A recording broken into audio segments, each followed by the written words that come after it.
Olá, meus amigos, minhas amigas, sou o professor Luiz e vamos continuar esse nosso grande curso da Teoria Geral da Administração. Agora, nós iremos estudar a Teoria das Relações Humanas, né? Teoria das Relações Humanas, muito importante essa teoria, vai trazer elementos importantíssimos para a escola da administração, para a administração como ciência, e claro que muitos desses novos conceitos que a teoria das relações humanas irá trazer para a administração, nós vamos estudar futuramente com mais detalhes, tá certo? Vamos lá. Teoria geral da administração, né? Meus amigos, minhas amigas, você tem que entender o seguinte, né?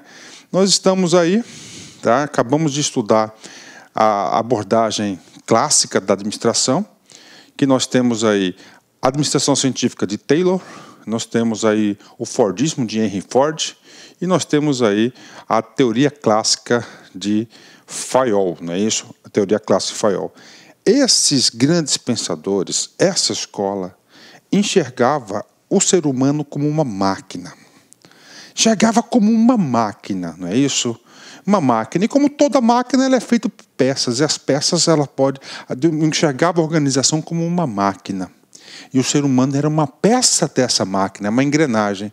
Quando a engrenagem não está funcionando, o que acontece? Troca e pronto, né?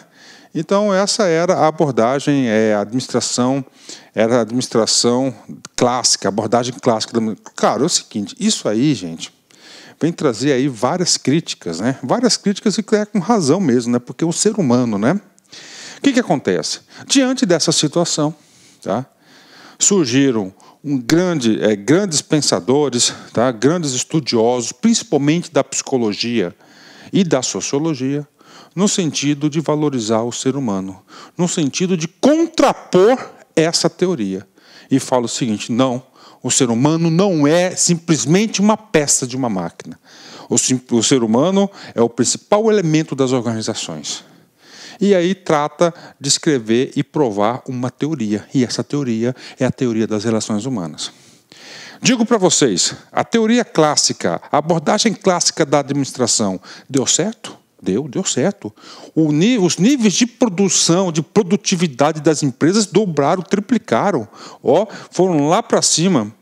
E aí, esses caras aí, na figura do Elton Mayo, pai da teoria das relações humanas, desenvolveu essa teoria e desenvolveu o método da teoria, toda a escola das relações humanas. E nessa escola tinha um objetivo, dizer o seguinte, olha só, a nossa escola aqui, o nosso método, a forma como nós tratamos as pessoas que são o principal elemento da organização, vão fazer as organizações a produzirem mais. E isso que nós vamos explicar para vocês, tá certo? Teoria das relações humanas. O nome já diz, relações humanas, né? Ou seja, o foco vai ser na pessoa, tá certo? O homem passa a ser um homem social, que tem sentimentos, tá certo? Que se interage com o outro, tem grupo social. Então isso aqui vai ser a teoria das relações humanas, né? Então vou explicar para vocês esse cara aqui com bastante tranquilidade, né? Então você tem que entender o contexto, como é que surge essa teoria, né? Então essa teoria, ela surge aí basicamente com 4 elementos bastante consistentes. O primeiro o elemento que persiste até hoje, diz o seguinte, né? As organizações como máquinas, lá na abordagem clássica. Então havia uma necessidade muito grande de humanizar e democratizar a administração. Deixar de ser mecanicista, tratar as pessoas como pessoas. Essa era uma realidade, né? Outro fator importante que o desenvolvimento das ciências humanas, principalmente da psicologia e da sociologia, ou seja, no início do século passado, surgiu a administração e surgiu também surgiu outras ciências, ciências da psicologia, ciência da sociologia, ou seja, a ciência que estuda o comportamento humano, não é isso? O ser humano em si. E, claro, as suas interrelações com o meio. Isso provocou a criação, isso impulsionou a criação da teoria das relações humanas. Outro fator muito importante, nós temos as ideias da filosofia pragmática de John Dewey e da psicologia de Kurt Lane, né? Inclusive, Kurt Lane, nós vamos estudar futuramente aí uma aula sobre ele, principalmente lá na teoria comportamental, a gente vai explicar um pouco mais sobre isso. E, finalmente, tá? Um fator mais importante, que é campeão de concurso público, chama-se o cara chamado de Elton Mayo, que ele fez uma experiência chamada Experiência de Hawthorne, que nós vamos explicar em detalhes para vocês. Essa experiência de Hawthorne, de 1929 a 1932. Este assunto aqui cai bastante em concurso público, ok? Então, com base nessa estrutura, surge a teoria das relações humanas, né? Vamos falar um pouquinho aqui, uma coisa muito importante. Primeira coisa, quem que é considerado o pai da escola das relações humanas? Atenção, o concurseiro tem que estar esperto, tem que estar ligado. O cara não pode esquecer do Elton Mayo, né? Elton Mayo, tá certo? Sociólogo australiano, fundador das escolas das relações humanas, nascido em 1888, vindo a falecer em 1949. Elton Mayo é considerado o fundador da Escola das Relações Humanas. Atenção! Quando em qualquer comando de questão, qualquer resposta tiver Elton Mayo, você tem a obrigação e a responsabilidade de automaticamente você vincular esse nome à teoria das relações humanas, ok? Com essa dica, eu tenho certeza que você vai te ajudar na resolução das provas. Então é o seguinte. A teoria das relações humanas de Elton Mayo foi com base na experiência de Hawthorne, tá?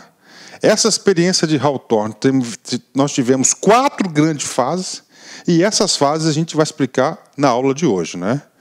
Foi uma reação de oposição ao tradicionalismo da teoria clássica, ou seja, oposição ferrenha, é oposto, tá certo? Tem que montar um método de administração totalmente diferente da teoria, da abordagem clássica da administração. Esse era o propósito dele.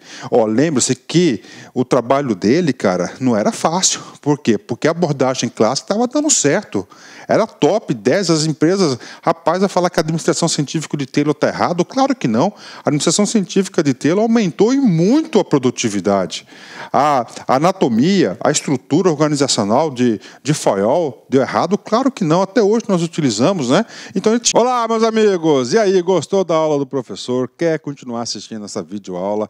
Então, convido vocês a acessarem o lacconcurso.com.br. Lá vocês vão encontrar a melhor preparação para o concurso da SEDUC MT 2017. Lançamos um curso pré-edital, mas podem ficar tranquilo que quando o edital for publicado, se tiver alguma alteração na nossa grade, e terá alterações, nós aqui do Concursos vamos atualizar este curso de graça para vocês, desde que esteja dentro do seu prazo de acesso. Tá certo, meus amigos? Então, espero vocês aí no Concursos, essa grande preparação. Nós vamos fazer de tudo para ser a melhor preparação para a SEDUC MT 2017, ok?